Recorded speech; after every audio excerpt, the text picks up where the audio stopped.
Hi guys, kumusta? Dave Lopez, and ngayon nag-travel muna tayo kasi walang magawa sa bahay. Tapos para at least time meron tayong mga magandang lugar na pupuntahan. So ayun, so makita ninyo dito kami kukuha ng nag-voice control kami dito bandang Eren. Zoom nga natin. Actually last time makita nyo ito yung mga lugar na dito kami pa-parking. Diyan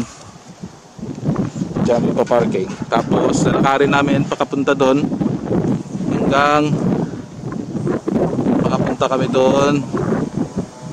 Yan, maraming dyan, tapo din dyan. Yan, sa kahoy na yan guys, mga kaagila. Tapos mayroong ginawa doon, no? Ayan, puntahan nga natin, ayan, no? Tapos sa mga area na dyan, sige, puntahan nga natin, hanap tayo. Okay, ayan, makita nyo guys, ito yung pinsala na bagyo, no? Last time may mga ayan, yung bubong, ngayon wala na bubong, tatanggal na. Yun din. Ayan. So dito tayo daan, papunta doon. Kasi yan, tingnan nyo, ibig sabihin maraming siguro dyan mga ibon. Yan, last time siguro nag-ask yung mga magsasaka kasi bagong tanim nila. So yung mga ibon, tingnan natin. Yan, may na-spot na ako. Yan, spot to. Anong klaseng ibon ko yan? Yan.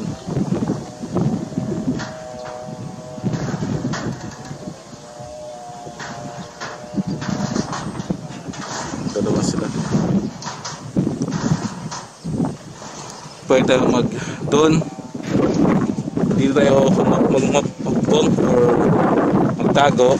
Tapos dyan yung target natin sa 40 yards. So hindi lilipad yung ibon.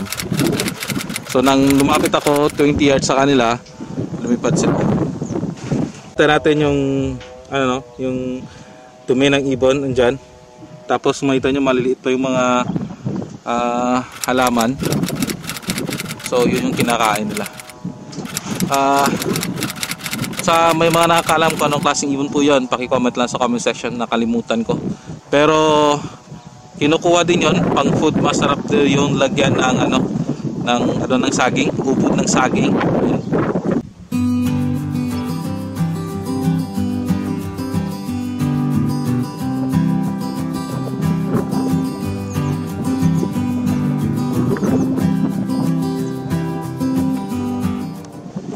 Pag may lumipad, yun, kuha sa video.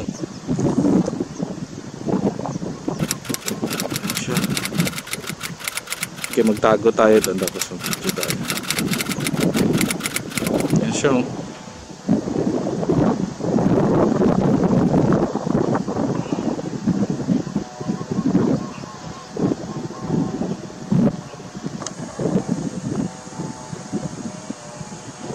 50 yards, 140, alas 40 yards yung layo sa akin. 10, 20, 30, 40.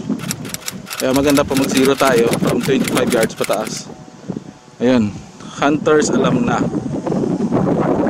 mga kaagila alam na anong purpose na ito mga kaagila. Dito nagsisiro, ibig sabihin kaya alam ko dito sinisiro yung hunter na nagtatago dito. Ayan, nagtatago siya dito para na tapos alam niya kung ayun pa oh, dumadapo sila talaga. Alam niya kung ilang dyan kung saan tatama yung kung sa scoop siya, saan man tatama, like hold over, hold under, yung hold over o hold under yung tama ng pellet niya dyan sa location na yan, kasi yan yung target niya. Ibig sabihin, isa yan sa mga technique. Pag pumunta tayo sa area, naglagay tayo ng ganyan, tapos mag-confirm tayo ng zeroing natin ng zeroing or target natin if saan yung pellet. Kasi minsan sa travel, especially nagmumotor tayo, hindi natin alam na ano yung scope. So pagdating natin sa area, nagkakaroon ng concern. Okay. Shout out sa La Carlota Shooters, rifle shooters. Hindi ko na isa-isahin, baka may nakaligtaan ako. Shout out sa inyo. So, ito yung gawa nila. Ina-assume ko ito yung gawa nila. Sa gawa ito sa saging. Okay. Punta natin sa loob. No? So ang ating apakan, yung mga binhi, kasi naghihirap yan yung mga ano. So sa mga hindi nakakaalam, pamahiin ng mga Pilipino, yan is nuno sa punso, tabi-tabi po. Wala namang mawawala, no? Sa mga kapatid ko dyan, may dumi ng ibon. Yun. Pumasok dito yung ibon. Ibig sabihin, kahit na ganito, still, no, dito nakatambay yung hunter, yung mga kaagila. So, nuno sa punso, yung tawagin, tapos tinatambayan ng mga hunter. Ganon katindi yung mga hunter. No? Kaibigan nila yung mga nuno sa punso. Siguro dito siya kinakausap nila. Ganon katindi guys. Kaya gawa to sa pinaghirapan yan. So, pwede tayo masok dito, tapos doon tayo mag-hunt. No? Dito yung area. Napakaganda. Wow. Yan. Bunga ng atis yan. Okay, so dito nakita ko. Lipad, yung tikling. Yan siya. Yan sa loob na yan, yan sa nakatago. So, lipad. Yun. Atis.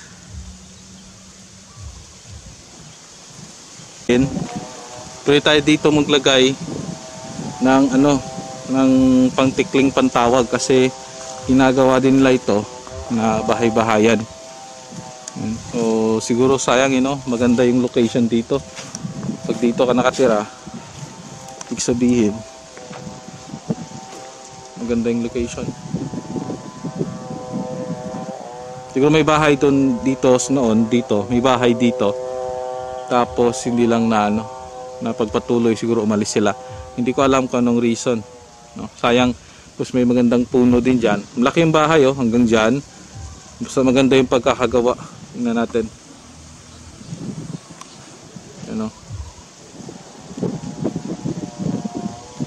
Ganda ng pagkakagawa ng bahay. Yung camera natin kasi wala tayong dalang tripod, siguro next time. So yung trip natin ngayon, isa na lang, hunting ng mga spot kung saan sila, yung mga katropa natin, kung saan sila naghahan. So pupuntahan natin at mag-trip tayo, kasi para masaya naman. Balik na ako siguro at or either magkuha pa ako ng mga videos dito ng mga ibon, tapos uwi na tayo.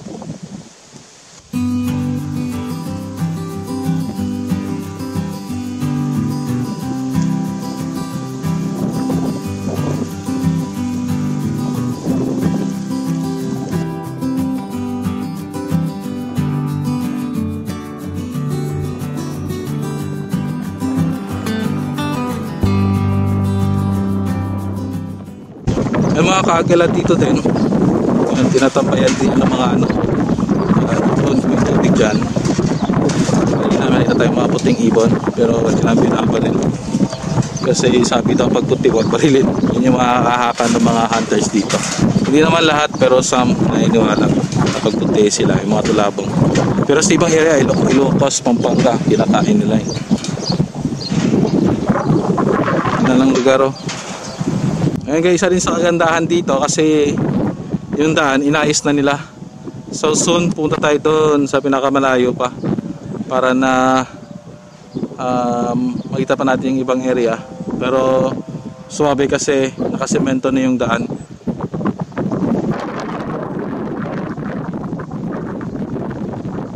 Sa 200 yards siguro yun. Sobra. 200.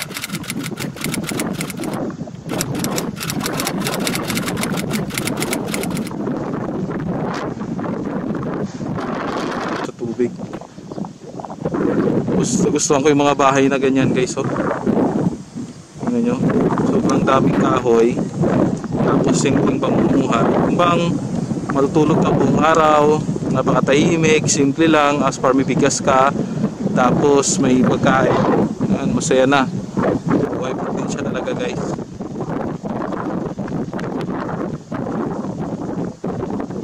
Sarap na ng panuorin, nakaka-relax. Ang dami nila oh. Nagano sila. So sa ibang lugar kinakain to guys.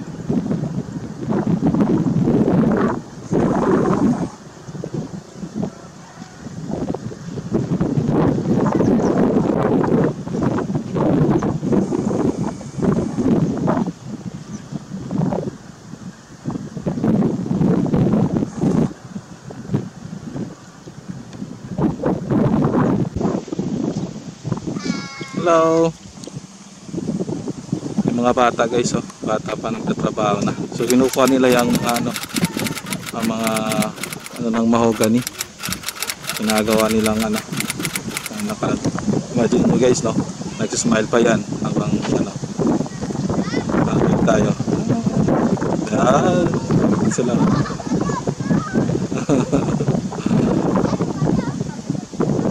Yan. So yung mga samahan nila yan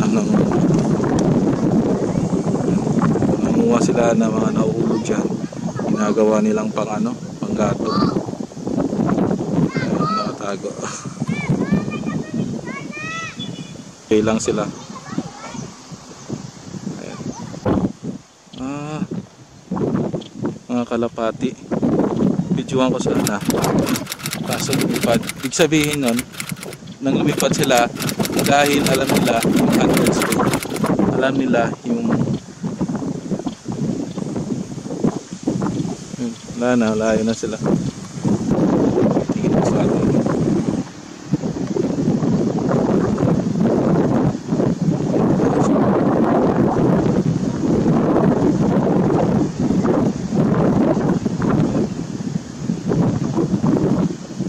Kinakain kasi